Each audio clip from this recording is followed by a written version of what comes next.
ایک خاتون حضور کی خدمت میں حاضر ہوئی اور عرض کی یا رسول اللہ صلی اللہ علیہ وسلم مجھ سے بدکاری سرزد ہو گئی ہے اور میرے پیٹ میں بچہ ہے اور میں چاہتی ہوں کہ آخرت کی سزا کی بجائے دنیا کے اوپر اس کی سزا مجھے دے دی جائے تاکہ میں پاک ہو جاؤں اور صاف ہو جاؤں، کیونکہ آخرت کی سزائیں بہت سخت ہیں۔ اللہ کے محبوب علیہ السلام نے جبریل امین سے ایک دن پوچھا تھا مجھے جہنم کے عذابوں کا ذکر سناؤ، تو عرض کی یا رسول اللہ صلی اللہ علیہ وسلم ہلکا ترین عذاب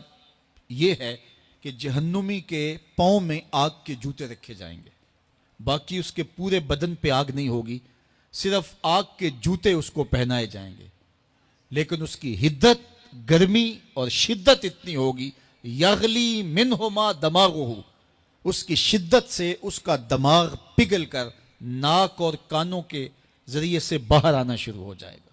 یہ سب سے ہلکے عذاب کی کیفیت ہے، اور جو عذاب سخت ہیں الیاذ باللہ، اللہ تعالیٰ قرآن مجید میں فرماتا ہے ثم لا يموت فیہا ولا یحیا، اس بڑے عذاب کا ذکر کیا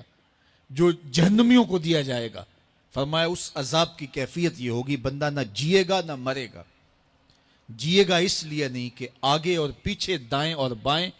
آگ ہی آگ ہوگی، تو اس آگ میں جینا کو جینا تو نہیں ہوگا، اور مرے گا اس لیے نہیں کہ موت کو موت آ چکی ہوگی۔ تو وہ کتنا سخت عذاب ہوگا الیاذ باللہ کہ ہلکے ترین عذاب کی کیفیت یہ ہے کہ پاؤں میں آگ کا جوتا اور دماغ پگھل کے ناک اور کانوں کے راستے سے باہر آ جائے۔ تو اس نے عرض کی یا رسول اللہ صلی اللہ علیہ وسلم میرے اوپر حد جاری کر دیجئے، اور اس نے کہا کہ میرے پیٹ میں جو ہے وہ بچہ ہے۔ اللہ کے محبوب علیہ السلام نے فرمایا جاؤ جب بچہ پیدا ہو تو پھر آنا۔ وہ چلی گئی، تو جب بچہ پیدا ہوا تو گود میں اٹھائے پھر حضور کی خدمت میں حاضر ہوئی اور عرض کی یا رسول اللہ یہ ہے بچہ جو میں نے گناہ کیا تھا، بدکاری کی تھی، آج یہ اس کی نشانی ہے۔ تو اللہ کے محبوب علیہ السلام نے فرمایا کہ اسے لے جاؤ اور اسے دودھ پلاؤ، اور جب یہ کچھ کھانے پینے لگ جائے گا تو پھر آنا۔ کچھ دنوں کے بعد وہ دوبارہ حاضر ہوئی اور اس نے اس بچے کے ہاتھ میں روٹی کا ٹکڑا دیا ہوا تھا، اور عرض کی یا رسول اللہ دیکھ لیجئے اب یہ روٹی کھانے لگ گیا ہے۔ اللہ اکبر۔ تو اللہ کے محبوب نے فرمایا انہیں لے جاؤ اور جا کے انہیں سنگسار کر دو۔ اس کی یہ حد بنتی تھی، اس کو سنگسار کیا اور اس نے خود یہ سزا اپنے لیے قبول کی۔ تو یہ بات ذہن نشین کیجئے کہ یہ وہ لوگ تھے کہ جن سے کبھی کوئی گناہ سرزد ہو جاتا